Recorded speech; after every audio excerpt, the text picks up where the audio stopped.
Bueno, hoy estamos aquí con el intendente de Lanús, Darío Díaz Pérez. ¿Qué tal, intendente? Buenas noches. Con el intendente de Junín, Mario Meoni. ¿Cómo estás, Mario? ¿Bien? Bien.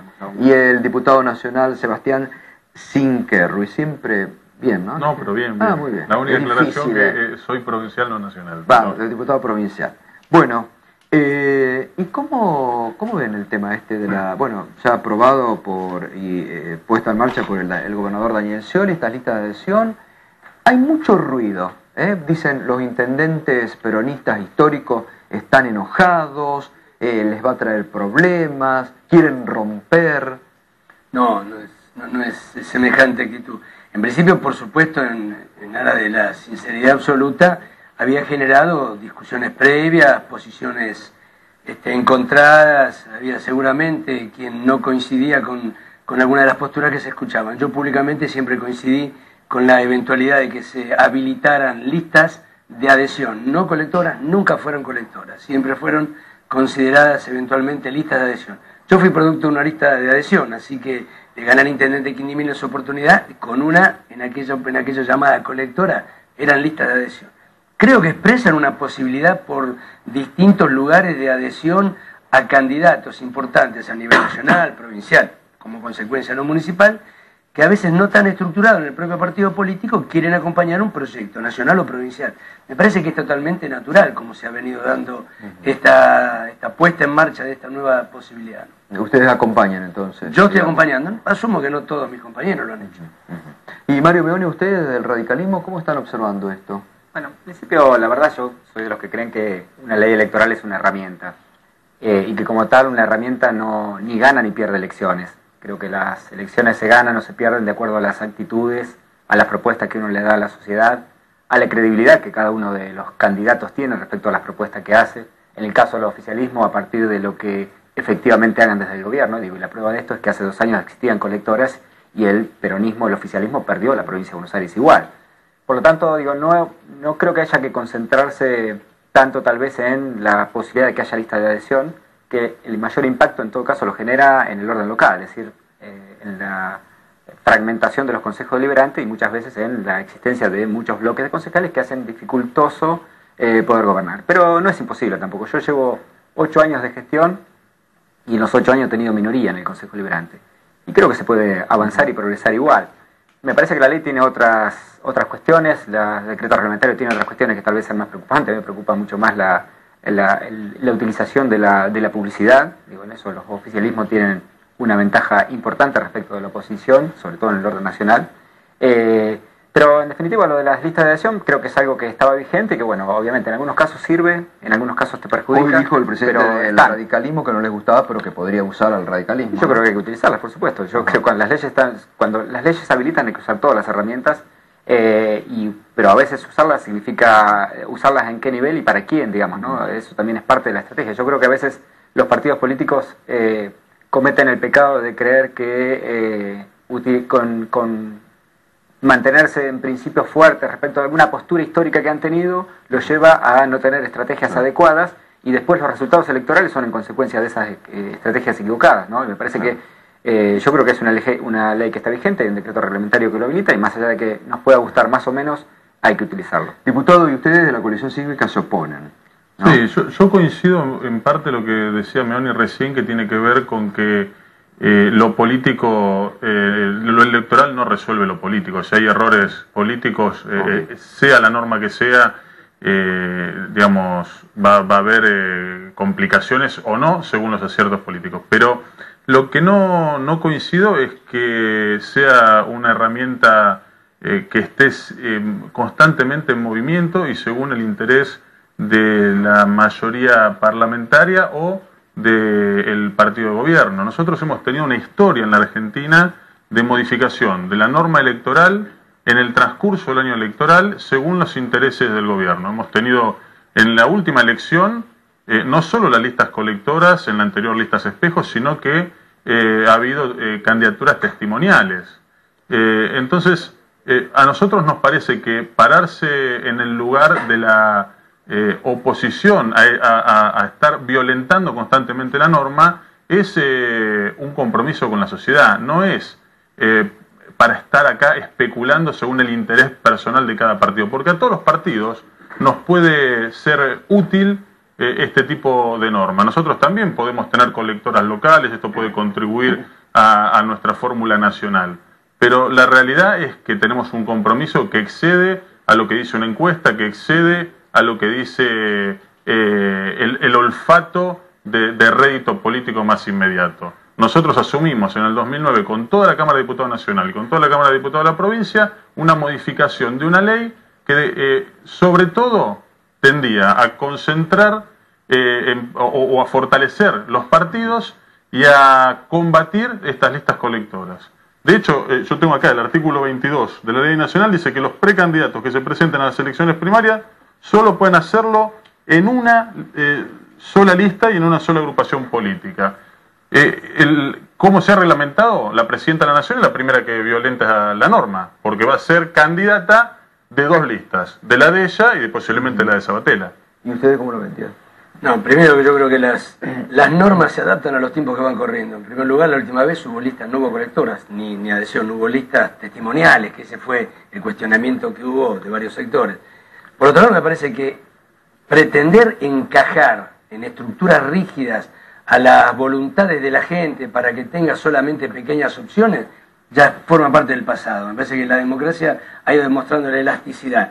Hoy la duda que había era si la gente se podía confundir con que veía a Cristina allí, podía agarrar cualquier boleta y casualmente nosotros, como Frente Justicialista para la Victoria, nos veríamos perjudicados. Me parece que en realidad tiene opciones. En otras oportunidades tenía una tijerita, en otras oportunidades se le alentaba el corte. Me parece que va a tener, de acuerdo a los gustos, nosotros no tenemos ningún miedo en cuanto a perder votos del Frente para la Victoria. Sí tendríamos miedo, en realidad, que se le coarte a la gente las posibilidades de llegar a apoyar proyectos nacionales o provinciales por no tener forma de llegar a esas listas. No, yo creo que lo que sucede es lo contrario, que el miedo se genera a nivel de intendentes, a nivel de concejales, pero porque tienen riesgo de perder o intendencias o mayorías en los parlamentos locales, pero sobre todo hay un miedo de la presidenta de no llegar a ganar en primera vuelta, porque hoy no podemos negar que la presidenta va a estar en la primera vuelta como posiblemente ganando, pero sin la certeza de que gana sin llegar a segunda vuelta. Entonces necesita de una lista colectora para que le aporte 5%, 6%, 7%, a ver si con eso llega a ganar en la primera elección. La realidad es que lo que muestra es una impotencia del partido gobernante de no poder, con su frente político más histórico, presentarse a la elección y bueno, arriesgarse a que en segunda vuelta tenga que enfrentar o a una fórmula radical o a una fórmula de la coalición cívica. Me parece que esto es lo central.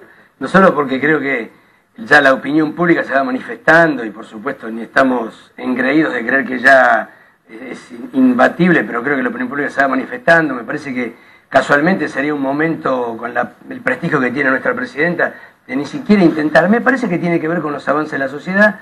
Hay que elastizar, hay que abrir, se trabaja por frentes, hay que ofrecer opciones para llegar a definir. ¿Sabatella les produce alguna picazón, no, alguna urticaria en absoluto, al peronismo? No, porque Sabatella, que vaya acompañando a la presidenta. Sabatella hace rato viene manifestándose, acompañando el proyecto de Néstor Kirchner cuando Néstor vivía, hoy lo expresa también en las cámaras apoyando a Cristina, y es un espacio propio. No, el peronista no lo va a votar a Martín. Ajá. ¿Y se podría dar, Mario, por ejemplo, una candidatura presidencial de Ricardo Alfonsín y una lista en la provincia que sea encabezada gobernador por Margarita Stolbizer y otra por Francisco de Narváez? Bueno, lo ha expresado, la verdad no he hablado con Ricardo Alfonsín, pero lo han expresado gente allegada y él mismo, digamos, ¿no? Esta posibilidad, hoy el mismo el presidente del partido ha hablado de esta posibilidad, así que creo que es una posibilidad cierta que se está evaluando y que, reitero, yo creo que está bien utilizarla. A mí me parece que hace falta una reforma electoral en serio, yo en eso coincido con Sebastián. Es probable que haya que tener más estabilidad con las leyes electorales porque están teniendo una flexibilidad enorme. Ahora, la verdad es que también hay una responsabilidad conjunta. Nosotros hemos tenido mayoría, la oposición hemos tenido mayoría en la Cámara de Diputados de la Nación durante este proceso. No hemos podido tener la capacidad ni siquiera de generar un proceso electoral, de una herramienta que nos valemos nosotros mismos. La verdad es que hay dificultades y deficiencias de todo. El oficialismo, por supuesto, que aprovecha los momentos políticos en su favor, entiendo. Pero reitero, creo que no son determinantes esos provechos que toma para definir elecciones. A mí me parece que habría que avanzar en, por ejemplo, el voto electrónico, y eso sería un avance importante, porque creo que eso permitiría realmente que haya más transparencia en la elección, que no haya problema que tienen las boletas en las elecciones y que desaparezcan, que son en realidad las cosas más preocupantes ahora, ahí e importantes tema del voto electrónico, ahora vamos a hablarlo, porque hay a favor o en contra. ¿Me permiten 2 minutos? Estamos con el tema de la línea 60, ustedes saben que es un tema que, bueno, lo estamos diciendo, 250.000 personas que están esperando una solución. Fabián Rubino, que está en la cabecera de la línea 60. Fabián, ¿cómo te va? Buenas noches. Hola Gustavo, buenas noches. Y que tengo que decir lamentablemente que se profundiza el conflicto con los choferes de la línea 60. Están realizando en estos momentos una asamblea y van a ratificar el paro por 3er día consecutivo. Pero atención, porque lo van a complementar con medidas, por ejemplo, cortes en las salidas a la capital federal. Esto puede ser Panamericana, Puente Porredón, en un día muy importante porque comienza el éxodo por Semana Santa. En minutos entonces, las palabras de los delegados ratificando el paro en los choferes en la línea 60. Gustavo. Bueno, Fabián, ¿se sabe si terminó la reunión que se estaba concretando en el Ministerio de Trabajo? Exactamente, Gustavo, terminó esta reunión y según nos comentaron, salieron con las manos vacías, no tuvieron ningún tipo de respuesta, por eso esta asamblea y por eso la ratificación del paro. Bueno, Fabián, enseguida estamos con vos nuevamente, porque realmente, como bien decís, el tema del inicio de la Semana Santa puede traer problemas. Enseguida vamos a estar hablando con los delegados, ¿no? Porque allí, hoy incluso el propio intendente de Tigre, Sergio Massa, también ha tomado carta en el asunto, porque aparentemente habría un cambio en las normas laborales de un nuevo grupo empresarial que ha ingresado allí en la línea 60. ¿Quiere decir que los más puros podría ser la coalición cívica, entonces Elisa Carrió, para estas elecciones? Sí, en cuanto ideológico y el contenido que van a... Ustedes han dicho, y Elisa Carrió ha dicho, que no van a hacer alianzas, al menos para la primera vuelta. No, nosotros no vamos a hacer alianzas, no sé si los más puros, por lo menos vamos a intentar respetar, como hemos hecho siempre, el espíritu de la norma y lo que se votó en su momento, que después con las reglamentaciones se termina violentando y modificando el espíritu de lo que se discutió. Hace poco en la provincia de Buenos Aires tuvimos que modificar nuevamente el sistema electoral interno de los partidos políticos en el transcurso de un año, porque ha pasado esto. El Frente para la Victoria, con la mayoría parlamentaria, decidió hace un año ir en un sentido y ahora ir en otro. Esto también habla de la seguridad jurídica. No de la seguridad jurídica de los grupos empresarios, sino de la sociedad. A veces a la sociedad le es muy difícil poner esto en términos tangibles, pero después se materializa en cómo es representada en los órganos. No es lo mismo para un intendente del Frente para la Victoria que posiblemente gane una elección, ganarla con el 40, el 50% de los votos, que ganarla con 10 o 15 puntos menos porque le cede esos puntos a una lista colectora. No es lo mismo porque pierden legitimidad, que después le va a costar en el andar. No lo percibo así, no creo que vaya a ocurrir así. Pienso que inclusive la modificación que se hizo, una corrección que se hizo, la verdad que en el tumulto de cambios que se plantearon al principio con la modificación electoral, es verdad, se pasó por alto algo que después los intendentes consideramos que era un error. Se legitimaba en la elección interna una modalidad de recepción de los votos opositores, por identificarlos como oficialismo de opositor, con que con muy pocos votos obtenían un poder interno impresionante, y quien gobierna se queda en debilidad porque cede la mayoría de los concejales a una variante de partidos políticos que habrían llegado al 10% y se quedan con un montón de concejales. Eso invalida gobernar. Esa es la corrección que se hizo y me parece que fue una corrección sana, que más allá de que hubo un error previo, de que puede ser que no se haya tenido con tanta evidencia, con tanta lectura, después se corrigió. Sí, fue sano, es cierto, porque nosotros lo manifestamos en su momento que era un error lo que se estaba votando, se corrigió en el mismo sentido de lo que le habíamos manifestado un año antes, con lo cual en ese sentido yo coincido con lo que vos decís. Ahora, en términos de reforma política, también nos falta, y tiene que ver con la legitimidad, modificar, por ejemplo, el sistema electoral de la provincia de Buenos Aires. Hoy un concejal accede a la banca sacando en muchos distritos el 10% de los votos. En algunos el 8, en otros el 10 y en otros hasta 16,60, 20%, con lo cual es muy dificultosa la representación. Pero para ponerlo en términos bien prácticos, en el año 2003, yo me acuerdo un ejemplo de un distrito vecino mío, el caso de Hurlingham. El intendente ganó la elección con 33% de los votos. Nuestro partido había sacado 9,9%. Izquierda Unida había sacado 9,5% y el partido de Farinello había sacado algo así como 8% de los votos. De modo tal que casi el 70% no tuvo representación en el Consejo Deliberante. El 100% de los concejales se lo llevó el intendente, que ganó con el 33%. Estas son reformas centrales que hay que hacer, porque aquí, ¿qué quiere decir en términos concretos? 7 de cada 10 vecinos no tuvo un representante en el Consejo. Bueno, eso seguramente va a estar pendiente, ¿no? Sí, seguro. Por supuesto que no hay que permitir.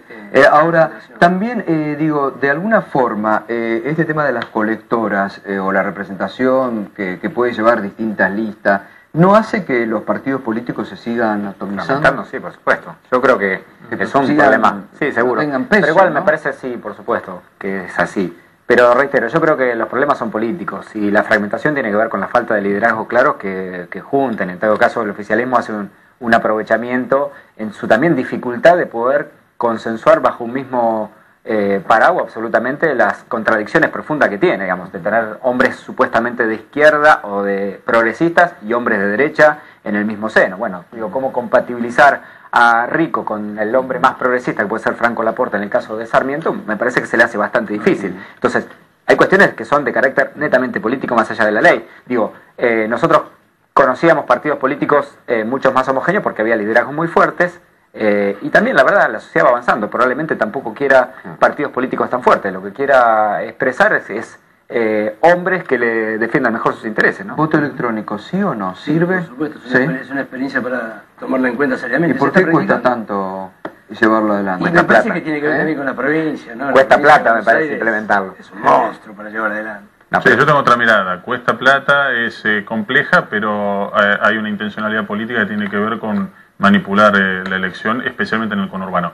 El que fue La no aplicación. la no aplicación, Sí, claro. el que impulsó el voto electrónico fue el actual ministro Randazzo en la provincia de Buenos Aires. De hecho, en la provincia de Buenos Aires, en la 7ª sección electoral, en las mesas de extranjeros se puso un ejercicio y fue excelente el sistema. Funcionó de manera excelente. Ahora, es el mismo ministro que hoy no lo aplica. Nosotros tenemos una experiencia de voto electrónico en nuestra ciudad, en nuestro distrito. En realidad, los delegados de las poblaciones rurales, que es una facultad, le intentan designarlo, yo lo delegué en los ciudadanos, hicimos la elección a través de voto electrónico. Y la verdad es que votan personas mayores y con mucha rapidez y muy fácilmente. Bueno, sobre todas las la cosas, verdad que fue muy excelente. positivo, ¿no? Y la verdad no cambia el resultado, ¿no? Porque claramente, digo, Urtubey Pero le da más transparencia. Le da más transparencia. Por supuesto, le da más transparencia, más en certeza. 3 horas estuvo terminado, en Chubut todavía no se conoce si hay gobernador o no. Realmente Exactamente. hay una diferencia, me parece, ¿no? Por último, les quiero preguntar, recién lo hablábamos con Recalde, ustedes son los 3 hombres políticos, tienen sus ideas, tienen también su pensamiento. Esto que el ANSES, el Estado va a poner directores en empresas con participación estatal, ¿les parece bien? ¿Les parece mal? ¿Cómo lo está viendo? Lo comparto totalmente. Es dinero del Estado, que había sido depositado en un momento desgraciado de haber tenido las FJP, pero es dinero del Estado, debe ser cuidado por el Estado. Ninguno le va a dar la mayoría con los gerentes o representantes que vaya a poner el Estado. Así que el miedo tiene que ser otro, no va a ser porque pierdan la línea económica de la empresa. El miedo debe ser porque debe haber algunos datos que no se querrán transparentar, digo yo. Yo la verdad que comparto también, creo que el Estado tiene que defender sus intereses. Lo que ocurre es que este gobierno está, por supuesto, sospechado de cómo va a actuar dentro de esa empresa, ¿no? Porque la experiencia que uno ve de los directores representando al Estado, tenemos la imagen de Moreno en papel prensa pateando todo, digamos, y la verdad que eso es lo que asusta, no que patee, digamos, sino lo que significa en cuanto a términos de inversión, y uno de los problemas que está teniendo la Argentina hoy es la falta de inversión y la falta de capitales, ¿no? Y lo que aparece como una intromisión del Estado, que me parece que es correcta, reitero, si ha puesto dinero tiene que tenerlo, pero en manos de quien depende de quienes estén administrando esto, por supuesto que puede ser peligroso o no en términos de inversión. Yo la verdad que hoy suena más como una necesidad de colocación de algunos dirigentes que como una real y verdadera necesidad de que el Estado defienda sus intereses, cosa que me parece correcto. ¿Diputado? Bueno, yo quiero ser respetuoso de lo que decide el bloque de diputados nacionales, porque no es un tema que me pertenezca opinar directamente, pero sí yo tengo mi diferencia con lo que han planteado algunos diputados de mi fuerza. Para mí el Estado tiene que tener presencia, tiene que estar representado en relación a lo que aporta o tiene como porcentaje esas empresas, y si la duda está puesta no en que tenga que tener la representación, sino en cómo es esa representación.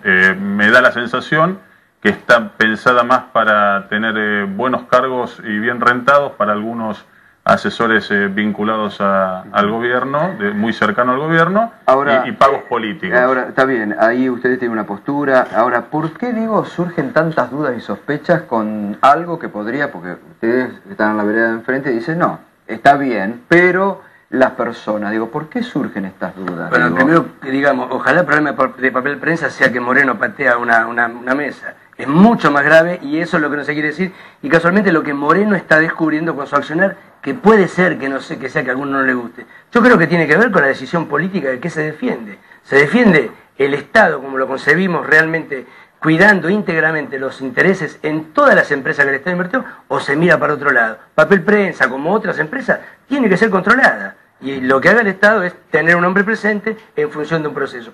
Los procesos y la política la controlará la oposición como le corresponde, será cuestionada o no de acuerdo a su decisión ideológica. Lo otro lo corregirá la justicia, si es que hubo alguien que pretendió vivir de donde no debía vivir.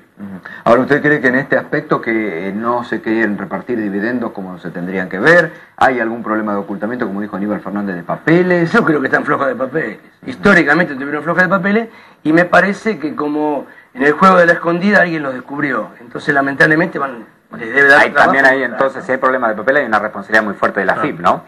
Digo, estamos hablando de empresas de primera línea. Si la empresa de primera línea puede evadir y ocultar cosas, bueno. Yo creo que se resolvería de manera muy sencilla si hubiese una selección clara de esos integrantes, con un sistema de antecedentes de oposición, con control parlamentario, sin un decreto de necesidad de urgencia, hecho de otra manera, de manera mucho más prolija. Tendría la legitimidad, me arriesgo a decir, de todas las fuerzas políticas. Nadie puede estar en contra de que el Estado controle y defienda sus intereses. Lo que estamos en contra es desde el cómo, porque nos deja algún grado de sospecha de que en realidad no se hace para defender los intereses, sino tal vez para contribuir a los recursos de la fuerza mayoritaria. Les agradezco a los tres el debate político. No, gracias. Muchas gracias a los tres.